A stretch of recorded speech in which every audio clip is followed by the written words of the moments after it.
Oh, hey guys. So currently over here in, where the fuck am I? Oh, Indiana. We are on the toll road. You know, the usual spot. Although the next couple of weeks will be a little different. But nothing crazy. You know, I did this all last summer. And honestly, these fuel prices keep up. I may keep doing what I'm doing now, just to get out terrain. But I don't know. We'll see. We'll see. And then when I say if these fuel prices keep up, let's be honest, they're gonna keep up. I just don't know if I want to. Okay, let's go back a little bit. I'm not going to Pacific Northwest, not on this run. They only had like 2 or 3 runs going up the Northwest. They reached out to me. They know I'm a little bit more flexible. They asked me if, because, you know, my rule is preference number 1, Oregon, Washington. That's my number. Like, that's. Assume I want to go there. I'll go anywhere else on the West Coast. Sometimes just don't rely on me as your only option. But they reached out and said they're a little light on, you know, my number 1 lane for loads. It's a little light on them, right? So they asked if I can go to California. And I said, sure. But thankfully it's not too heavy. I mean, it's 29,000 pounds. I got to stop at Salt Lake City first. I'll lose 5,000 pounds Salt Lake City, which kind of sucks. Losing 5,000 pounds over 3 stops before I go over to Reno, with and only lose like 1,800 pounds there for like 70 boxes, which is insane. Heavy ass boxes those are. And then going to California. So it kind of sucks. I'm not really losing weight. Like if I lost like 10,000 pounds or 15,000 pounds in Salt Lake City, it'd be amazing. But it is what it is. Got a little bit more money, but nothing crazy. No, sure enough, gonna deal with wind the whole fucking way too, which is amazing. I don't know what's going on this year. Wind's a little bit late in the season, and I'm used to wind. Like obviously being from Wyoming, I'm used to wind, right? Wind doesn't bug me. It just sucks that ever since this year started, which yeah, January and February are usually pretty windy anyways, but it usually starts dying down mid-March, like by quite a bit. It's been the opposite. Holy shit. Fucking getting beat up by these bridges in Indiana. Yeah, that's my chair, because you guys want to know. But instead of the wind dying down mid-March, it's been the opposite in Wyoming and out west. You know, where you had trucks getting parked on the shoulder and parked on like city streets, getting blown over because of 80, 90, 100 mile an hour winds. Yeah. Chugwater, Wyoming, which is I-25, okay? Now, a half hour, 40 minutes north, it's about 40 miles north of Cheyenne, 109 mile an hour gusts recorded in that shit. So, yeah. And they say you can only have hurricanes around oceans. I guess Wyoming didn't get the memo. But, and I'm going to have crosswinds the whole trip. So it just sucks between the wind and the fuel cost. You just can't get a break, you know, just a break. But so I did end up having to scale my truck yesterday, and when I say truck, I literally just mean the truck, the bobtail. For those who want to know, it's a little bit on the heavier side. It's 21.9, and I was full of everything but DEF. So, I mean, add another, I don't know, fucking 60 pounds. Still 21.9. A little heavy. So, a little wannabe hood truck over here. Makes sense, so it's a Volvo. Like, for example, I am 12.3 has a fucking bobtail and steers. No weight. 12.3. Tells you right there, this is a heavy truck. Thankfully, I have a 13.2 axle, so you know. And I always carry, always have good tires, but with the 13.2 axle, I'm also required to run 16 ply tires, so that's the rating I need. And those aren't too much more than over 14 ply. You know, it's about $100 more, $50 a tire, give or take, on average. Yay. Time for this construction again. Hopefully this year, it doesn't give me as much problems as it did last year. This shit was quite a few accidents in here. Somehow in this shit at 45 miles an hour, there was a fatality going eastbound last year. So make that make fucking sense. No on-ramp, nothing. And traffic wasn't stopped. It might have slowed down, but it wasn't stopped. So make that make sense. At 45 miles an hour. But plenty of excitement this month too. Fuel costs, weather, finding out how much of a fucking heavy ass pig my truck is. And then Kitty's now 11. I'm 35 now. Just all kinds of fun. And I don't actually remember exactly when. Well, I got the cat the first week of March of 2015. And he had just recently been born, and they could not, within a week or two. Or, no, that was 6 weeks is what I was told. So he was born either late, 3rd or 4th week of February, or a little bit before that. So, I can pretty much give him all of March, that's his birthday. That's the way I look at it, because I'm not exactly sure. Not to mention,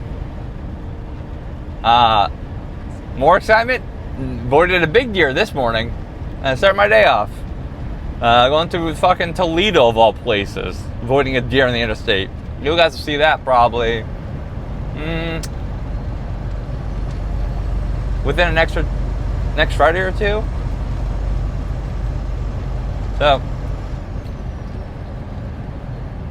it's been fun.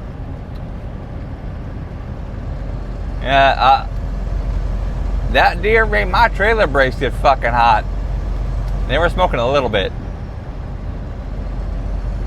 Well, because I don't have a fucking moose bumper on this truck yet. But, okay, now we're going on the rumble strip, huh? Maybe? Might be able to skirt this.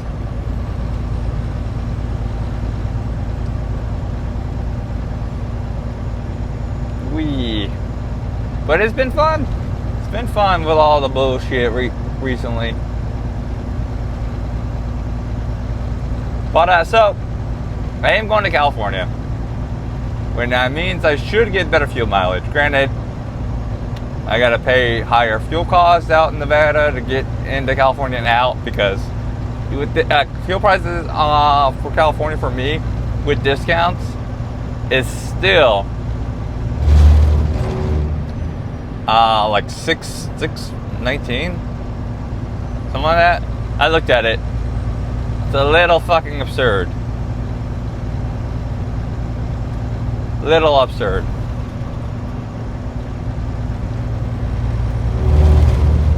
All right. The job those guys are doing is not very fun. Especially these idiots out here. So I gotta pay. I'm gonna end up probably having to pay like $5 something, mid-5s, and somewhere in Nevada to get into California, all the way to SoCal and out. Because I'm gonna probably end up grabbing a load for SoCal up to to my normal areas, up to the Northeast. Yeah, and I should definitely see an improvement on MPG on that lane, going from 40 all the way up to could be 81, could be up to 70. Depends on when they start me, where they start. I don't really want to deal with California, but the fuel prices keep going like they're going. I may have to just run down there just for the better fuel mileage.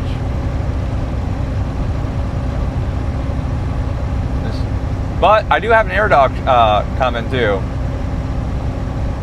I know I didn't really want to do it now, but I was like, well, anything that helps my fuel mileage right now is worth the investment. And that's gonna have other benefits too. So, but downside is I'll be away from the house for a couple weeks, so can't do shit with that. I'm probably gonna try to install it myself. Might have my buddy help me. So should be able to do that. Cause they give you everything you need to install that. They even give you an installation guide, step by step. So it's designed for DIYs. But he likes to help me. Gives us something to do, pastime too. And then sure enough, every time shit likes to happen all at the same time too. Like a heater core starting to go out. Which, hey, at least, it's almost summertime. So what I'll probably end up doing here is probably, since I go to California, I'll get into, getting into wherever it gets warm. I'll probably do the shut off the heater core, shut it off, and then just replace it before winter.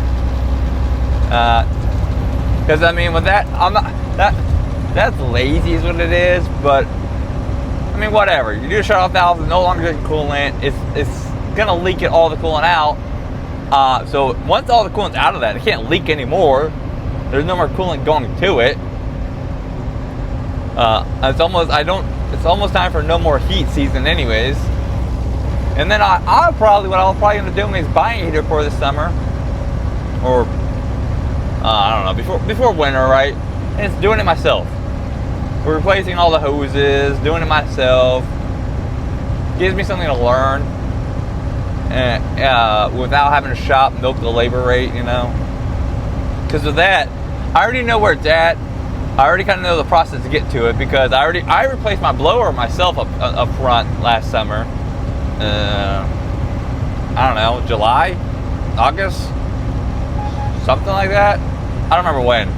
So, and it's right behind the blower. So I already know how to get to it. I already kind of know how the process. I've never done a heater core, never done hoses. Also, by that time too, I shouldn't have to drain it because it should be out of coolant. But I'll do the typical DIY person stuff. I'll look it up on YouTube. As a Tesla turns into the median and does an illegal U-turn. All right. So I'm slowly doing more and more stuff to save myself money, and I mechanically know the basics, but I know on paper how to do stuff, right? But I've never actually done it. So the heater core thing also gives me the perfect time to just learn at my own pace and not feel rushed because I need it right now. It's middle of fucking winter, or hey, it blew up, and I just lost all my coolant. So it's a small leak anyways, very small, very tiny. It's a very small drip. And it doesn't even do it all the time, so it's just now starting to give it out. I think it's only leaked coolant 2 days in the last 2.5 weeks? I'm trying to remember where even I noticed it. Hey, at least it's not where the thermostat went out, which I had that on hand for a year for some fucking reason. I think it was one of those ones I bought it when I was getting ready to do everything all at once, and then it was shit kept happening. I was like, well, that's gotta wait. There's bigger priorities now. But it's not like I was at home, no problem. Came back out to the truck, to leave in the morning, and there's coolant underneath the fucking truck as soon as I turned it on. Quite a bit too. I lost half a gallon, something like that. It was quite a bit. But I fired the truck up, and I didn't lose any more coolant and I got that truck in the same day, in and out. Granted, where I was kind of limited what I could do, so I had to drive 8 hours to go get it in the shop. But whatever. That's been fine. So there's always something. Fuel prices are down. It means the fucking, well, in my case, fuel prices, even when the fuel prices have been down, the wind's been stupid. But even the wind's not stupid, and the fuel prices are up, or fucking trucks eat more money. Like, I just put $1,400 in the trailer. I went a little overboard on things I didn't need to replace, so I did it anyways just to get ahead of some shit. Because, you know, I'm tired of fucking having every little thing pop up.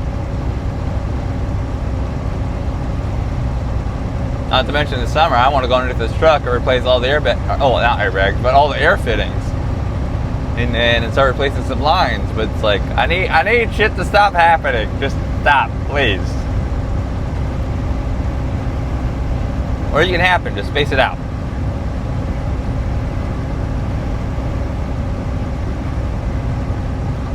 I'm getting ready to do a PM on this truck tomorrow.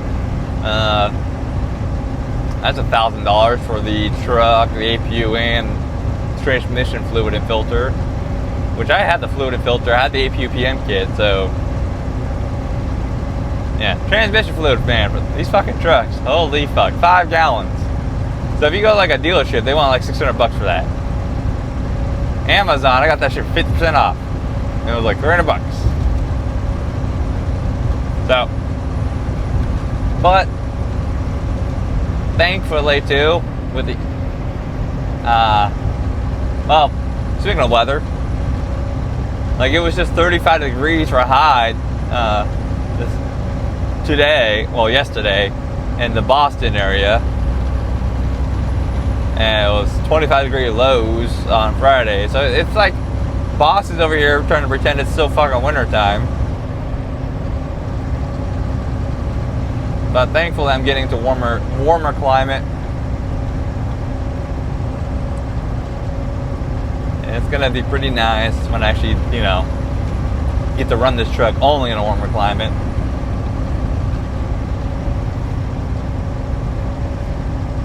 Yeah.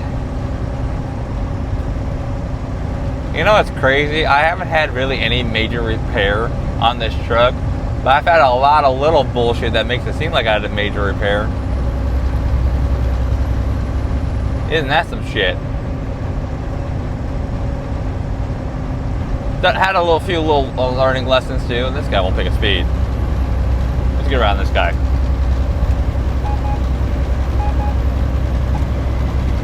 Had some learning lessons. For example, if you're in Pittsburgh and you blow a tire on a warehouse, and on the where was I? Northeast side of Pittsburgh on the loop or whatever. You're kind of screwed. You're kind of just screwed. There's no truck stop nearby you can limp it to, so you're pretty much, and it's like 20, 30 miles away. In hindsight, I probably should have done it anyways, because but I do a road service call when I first bought the truck up, and then doing it the right way, replace the whole axle with tires, because I was like, well, they're all getting low, and might as well do it. I'm already paying for the road call anyways, might as well replace all 4 tires. Especially when they're all like, I don't know, 6 something, 632s or whatever. I like it, by the way, that's a little side note. I love how everybody's like, oh, 632s, 432s, 232s, as if 32 is the standard. For example, most of your steer tires are going to be between like 16 to 20, of the second, right? So like, you don't say 232s for steer. Oh, steer, that would be 432s for steer, because 4 is out of service, right? But no, it's like 4/18ths, for example. Like, I think my drives are 32s, but there's a lot of 27ths drives. So I just think that's kind of funny.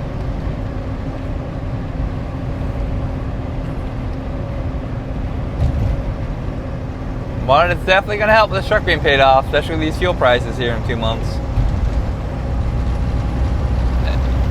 These fuel prices are fucking stupid.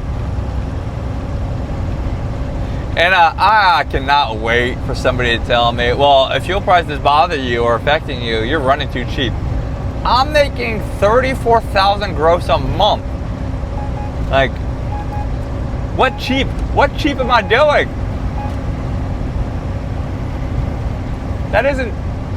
That's a pretty, well, that was above market. I mean, I haven't kept eyes on the spot market recently because, but I doubt I can still get $34,000 a month routinely on at least every month consistently, you know. So, I always love it when people are like, well, if you can't afford shit, you're running too cheap. Okay, well, you go sit then for fucking weeks before you get a dollar sign that never satisfies you, because $2.60 a mile from coast to coast,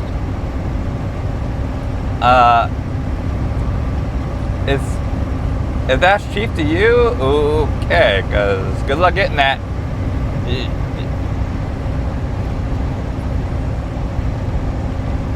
And by the way, even if you're doing fucking day runs, these fuel prices still going to hurt you pretty badly.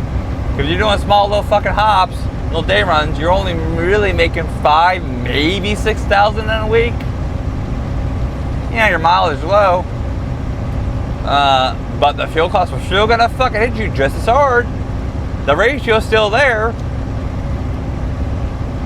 Although I did recently see what Prime's paying, like the Prime guys are paying for their fuel. Because I got a discount, right? But like, I got a discount too. Like, I'm not paying pump price. But it's safe to say I'm paying like let's just say $5 on average. Like, there's a small section in the middle of the country where I'm going to be able to pay like $4.30. But I just filled up yesterday, $5.30. And that was the cheapest fuel in that whole state. And Ohio wasn't too much more. Or too much less, I mean. They were like $5.20. So, but Prime, they're over here getting $3.60, $3.90. I'm like, and they're bitching about that. Like, holy fuck. I mean, I'm not saying it must be nice because I'm jealous, but as in like, imagine paying where you're getting like almost $2 discount, right? Now $1.50 to $1.80, $2 in some areas, right? Discount. And and it's like that's too high. If that's too high for you, then imagine not having the buying power you guys have. Like, I was feeling before this fuel price went up, right? On average, $3.60, $3.30, $3.60, $3.70. That was my average range, depending where I was in the country. That was what I was paying for fuel. That's the reason why I was going like $2,100 a week on average in fuel. That's also because I overfilled too to get my in and out of the more expensive areas. But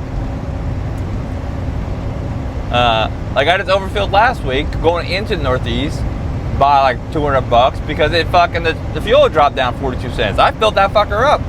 I went from, it would have been like $4.97. It was like $4.45. I filled all the way up. I didn't give a fuck. I even parked. I was planning on getting fuel and then parking. But as soon as I saw the notification saying fuel is going to be like cheaper, I went to bed, got up earlier, and filled up and left. So I mean, instead of being like $27 of fuel, which has still been $600 a hat, higher than my average, well, a little over a month ago now. Now it's going to be like $3,000. Yeah. Whatever. Air Doc's coming here. That should be on the truck hopefully within 3 weeks. And then tire inflator's gonna be ordered. I'll probably go stop by Highway 80 and get the air tabs. Those should add 0.1. Any little thing I can do to help fuel mileage. If the air dock gives me on average 0.2, which it's gonna give me something. It doesn't matter how much it gives me, right? So if it gives me 0.2, the tire inflator gives me 0.1, air tabs give me 0.1, that's 0.4. Now granted, how much money and how long are you willing to wait on your ROI? The air ducts were on sale, $200, like $230 off. The reason why I bought it now, immediately. That was about $1,100 pre-sale, so I got it for low 9s. If it gives me 0.2, that's 3 months that it's paid itself out, 3 months. Based on current fuel prices, right? It gives me more, it can be anywhere from 6 weeks to 3 months. That's the range, right? Now the tire inflator 0.1, you can double that, that'd be 6 months. The air tabs 0.1 would be another 6 months, so put that all together though, 3 to 4 months.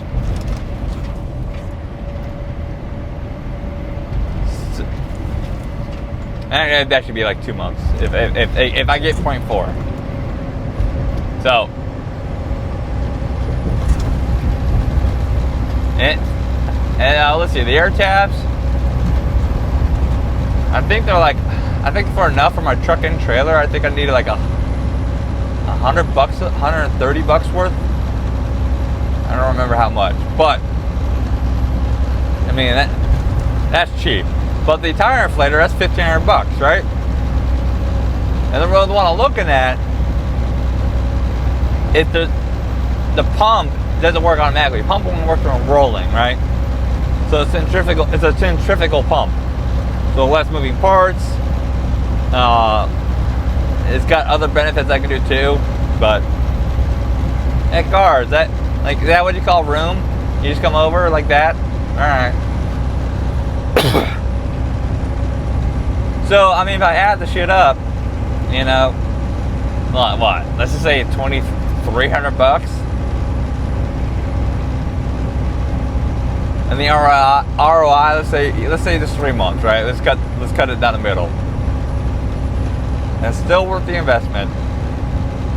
Because you see, once I get above 3 months, if the 3 months is the break-even point, where now it's paid itself off, that means the remaining 9 months is saving me money. And you can do the math yourself easily. For example, on just the air dog, they give me 0.2, right? What the fuck is this? Oh, gross. 14,000, and let's do divided by 6.7.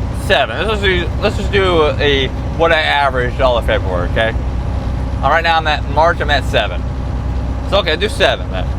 14,000 divided by 7. Okay. There's the gallons required. If you just min-max only use the fuel required for the miles. Okay. Now do 14,000 divided by 7.2. Now do 14,000 divided by 7.4. That's the difference. And you get times that by like, let's just say $5 for the gallons each one, and you can see the difference. So it easily pay itself off. But anyways, you guys stay safe out there. Catch you next time. Bye.